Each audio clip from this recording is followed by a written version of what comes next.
तो सबसे पहले समझते हैं कि किडनैपिंग होता क्या है, उसके बाद हम लोग अबडक्शन समझेंगे और फिर दोनों का डिफरेंस समझेंगे। ठीक है, किडनैपिंग जो है वो डेफिनेशन दी हुई है 359 में। सेक्शन 359 में कहा है कि किडनैपिंग दो तरीके की होती है, सिर्फ इतनी बात कही है 359 में कि किडनैपिंग दो तरीके की, और 360 में पहली और 361 में दूसरी किडनैपिंग को डिस्क्राइब किया गया है। मैं आपको एक एक करके समझा देती हूँ दोनों होती क्या है। देखिए 360 के अंदर, वैसे तो आपको पता है किडनैपिंग, आपके दिमाग में पिक्चर इतनी देखते होगे आप लोग, नए नए इतनी वेब सीरीज आ रही हैं आजकल, वो सब देख रहे होगे तो समझ आता होगा अच्छा किडनैपिंग होती क्या है। आजकल सब कुछ क्राइम के ऊपर ही बेस्ड है। सो अब हम लोग थोड़ा उसको लीगल लैंग्वेज में पढ़ेंगे। सेक्शन 360 कहता है कि किडनैपिंग फ्रॉम इंडिया, मतलब आपकी उम्र, आपकी किसी भी चीज से कोई फर्क नहीं पड़ता, स्पेशली एज से।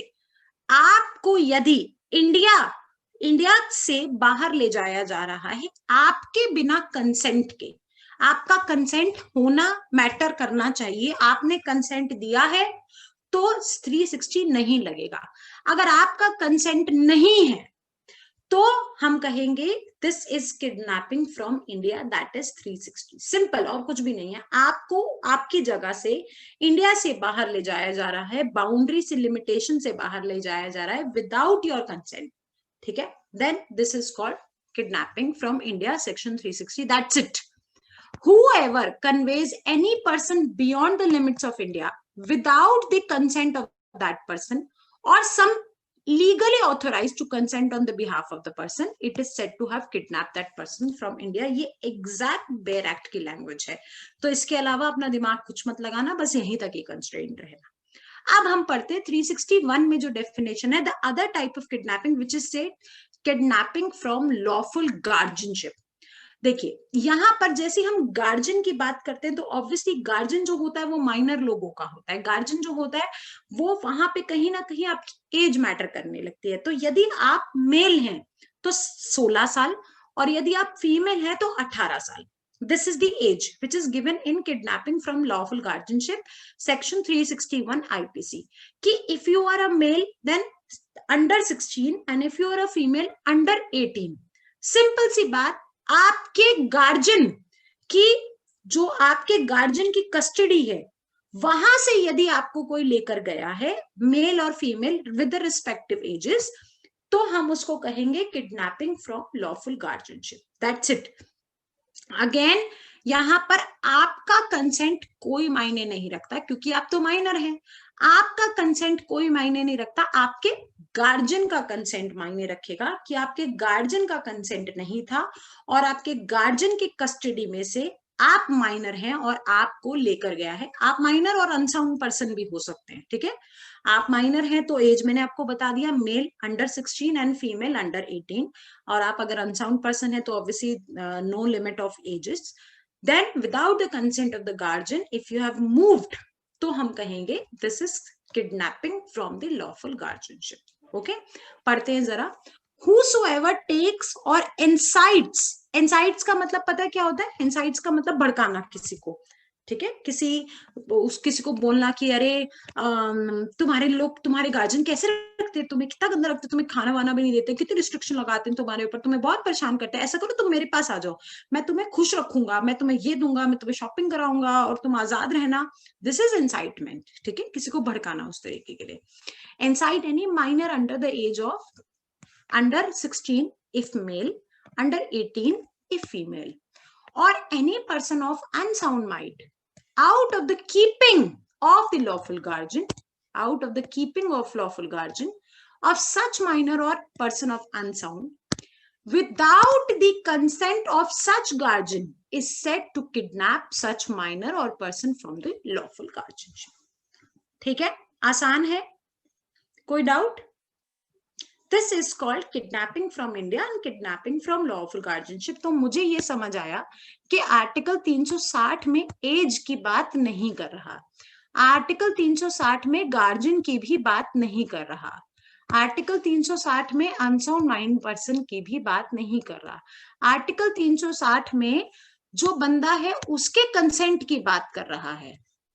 और 361 में, दैट इज 361 में एज की बात कर रहा है कि जो माइनर है उसकी एज देखी जाएगी, गार्जियन का कंसेंट देखा जाएगा। जो बंदा है उसके कंसेंट से कोई मतलब नहीं है, क्योंकि यहाँ पे माइनर की बात हो रही है और अनसाउंड पर्सन की भी बात हो रही है। डिफरेंस क्लियर हो रहा है दोनों में?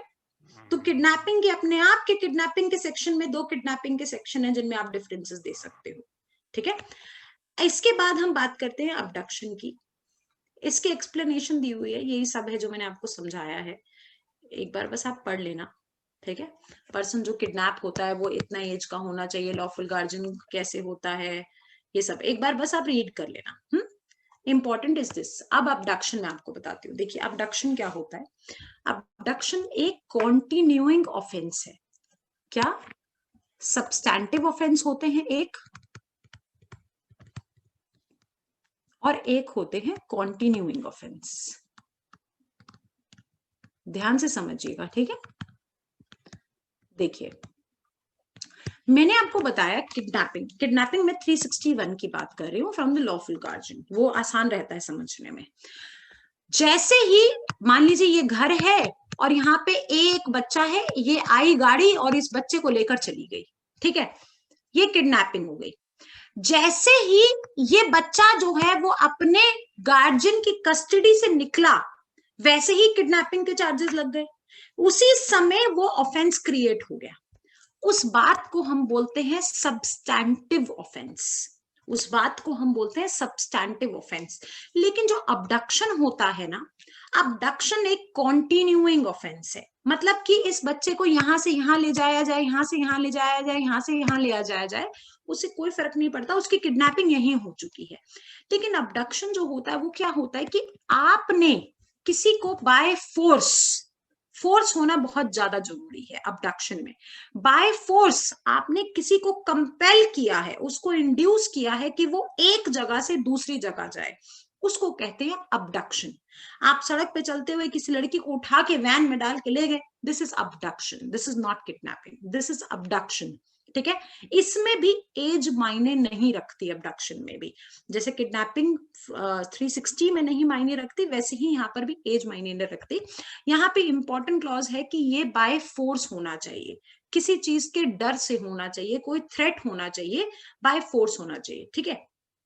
एक्चुअल फोर्स, तो एक्चुअल फोर्स जब उसके ऊपर लगाया जाता है और उसको मान लो कि एक लड़की है, मैंने आपको बताया क्योंकि उसका कॉलेज है, यहाँ कॉलेज से इस लड़की को उठाया गया, कॉलेज से ये लोग एक वेयर हाउस में ले गए, फिर वेयर हाउस से इन्होंने सोचा कि लड़की को चलो दूसरी जगह रख देते हैं, फिर यहाँ से सोचा चलो तीसरी जगह रख देते हैं, फिर यहाँ से कुछ और गुंडे आए वो उसको यहाँ ले गए। क्यों कॉन्टिन्यूइंग ऑफेंस में कह रही हूं इसको, कि जितनी बार भी इस लड़की को एक जगह से दूसरी जगह ले जाया जा रहा है, जितनी बार भी उसका प्लेस चेंज हो रहा है, हर बार हर लोगों पे अबडक्शन लग रहा है, हर बार जितने भी लोग इन्वॉल्व हो रहे हैं बार बार अबडक्शन लग रहा है, इसको कहते हैं कॉन्टिन्यूइंग ऑफेंस। और सब्सटैंटिव ऑफेंस की भैया यहां से जब लेके गए तभी किडनैपिंग लग गया, बस बात खत्म। Are you getting it? Difference समझ आ रहा है? तो अबडक्शन के अंदर फोर्स होना जरूरी है, जहां से एक जगह से दूसरी जगह किसी को ले जाया जाए, दैट्स इट, पर्सन को ले जाया जाए। उसकी एज क्या है, गार्जियन के लोग उसमें कस्टडी में थी नहीं थी, इससे कोई फर्क नहीं पड़ता। आईपीसी बस इतनी सी बात करता है। डेफिनेशन अगर आप लोग देखोगे तो उसने डेफिनेशन में सिर्फ और सिर्फ ये लाइन बोली है, क्या, कि whoever by force compels or deceitful means, compel करे या फिर डिसीटफुल, किसी को धोखा दे, कुछ भी तरीके से, induces any person from go from one place to another is said to have abducted that person, simple, ठीक है। क्या असेंशियल रिक्वायरमेंट है? फोर्सेबल कंपल्शन होना चाहिए या फिर इंड्यूसमेंट बाय डिसीटफुल मीन्स होना चाहिए। कोई धोखा से कुछ भी बोल दे, कि छोटे बच्चे को बोल दिया आपके पापा ने मुझे भेजा है ड्राइवर बना के, या फिर ये धोखा हुआ ना एक तरीके से। हाँ, आपके पापा ने बोला है कि मैं आज नहीं आ पाऊंगा लेने के लिए, तो मैं आपको लेने आ जाऊं, बेटा चलो टॉफी खाने चलें, ये वो ऐसे, all could be anything, these all are abduction examples. and the object of such compulsion or inducement must be ongoing the person from any place, एक जगह से दूसरी जगह लेके जाना, तो by force और to go from any place, ठीक है। To constitute abduction, the person abducted must have gone from any place where there is no evidence that the accused had employed either force or had induced the girl by deceitful means from one place to another place. She accompanied her own will. The accused cannot have to be has committed the offense of abduction. मतलब कि जहां पर आप ये बात proof नहीं कर पा रहे हो कि आपने किसी तरीके का डिसीटफुल मीन या फिर कोई फोर्स लगाया है या फिर कि लड़की की अपनी मर्जी नहीं थी, आप ये नहीं बता पा रहे हो, आप ये प्रूव हो रहा है कि उसकी अपनी मर्जी थी, तो आप अबडक्शन के चार्जेस नहीं लगा सकते हो। जरा एक बार ये डिफरेंस पढ़ो और अच्छे से क्लियर हो जाएगा। मैंने आपको बताया किडनैपिंग ओनली अ माइनर, मोनर नहीं है, माइनर है ये। ओनली अ माइनर और person of unsound mind can be kidnapped from a lawful, ये एक्चुअली यहाँ पे 361 की बात कर रहे हैं, ठीक है। जनरली जब भी हम किडनैपिंग की बात करते हैं तो किडनैपिंग अंडर लॉफुल गार्जियनशिप वाली ही बात करते हैं, तो सिर्फ एक माइनर और अनसाउंड पर्सन को किया जा सकता है। अबडक्शन में any person can be abducted. कोई doubt? Removal from lawful guardianship is necessary in kidnapping, बिल्कुल सही बात है। Removal from lawful guardianship is not necessary in abduction. Force और deceit is immaterial in kidnapping, कोई फर्क नहीं पड़ता, लेकिन यहाँ पे फोर्स और deceit is essential in abduction. आगे, in kidnapping the consent of the kidnapped person is not considered, उससे नहीं पूछा जाता भैया तुम्हें किडनैप होना है या नहीं होना, लेकिन यहाँ पे कंसेंट उसका एक जगह से दूसरी जाने का इंपॉर्टेंट है। In abduction the consent of the person abducted is freely and voluntarily given will be an excuse. अगर उसने खुद अपनी मर्जी से वो वहां से वहां गई है तो उसको माना जाएगा, अगर उसको कोई धोखाधड़ी नहीं हुई उसके साथ तो वो अबडक्शन का एक एक्सक्यूज माना जाएगा। For kidnapping no specific intention is required to constitute the offence, कोई मतलब कि जैसे क्योंकि ये सब्सटैंटिव ऑफेंस है, जैसे ही उसको उसके गार्जियन से लेकर गए वहीं किडनैपिंग हो गया। लेकिन अबडक्शन जो है कब चालू होगा, अबडक्शन कब चालू होता है, ध्यान से समझना। अबडक्शन जो है वो तब चालू होता है जब उसके पीछे का इंटेंशन पता चलता है। जब आप किसी एक को दूसरी जगह लेके गए, ठीक है, उसको चाहे फोर्स से लेके गए और कुछ भी लेके गए हो, आपने एक जगह से दूसरी जगह उसको लेके गए, जब तक उसके पीछे का इंटेंशन नहीं पता चलेगा, जब तक कि आप उसको किस पर्पस से लेकर गए हो, जब तक वो गलत नहीं होगा, उसके पीछे का इंटेंशन गलत सामने नहीं आएगा, तब तक अबडक्शन एक्टिव नहीं होता। बहुत इंपॉर्टेंट पॉइंट है, दोबारा बताती हूँ कि जब तक आप किसी एक बंदे को दूसरी एक जगह से दूसरी जगह लेकर गए किसी भी डिसीटफुल मीन से बिना उसके कंसेंट के, अबडक्शन अभी नहीं लगेगा। अबडक्शन कब लगेगा, जब उसके पीछे का इंटेंशन सामने आएगा कि आप क्यों लेके गए, उससे फिरौती लेनी थी, उसका रेप करना था, उसको मारना था, उससे कुछ कराना था। जब तक उसका इंटेंशन सामने नहीं आएगा तब तक अबडक्शन एक्टिव नहीं होगा। लेकिन किडनैपिंग के केस में ऐसा नहीं होता। किडनैपिंग क्योंकि एक सब्सटैंटिव ऑफेंस है, जिस समय वो हो जाता है उसी समय वो एक्टिव हो जाता है।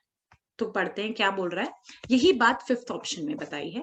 For kidnapping no specific intention is required to constitute the offence and kidnapping from the lawful guardian may not even going from one place to as in the case of kidnapped person willing overstaying for the kidnapper, that is over Hindu wife staying with her father, the latter incited to keep her away from the husband's guardianship। तो ये सारी चीजें matter नहीं करती हैं, लेकिन यहाँ पर the intention to compel or induce a person from any place is essential to constitute the offense of abduction.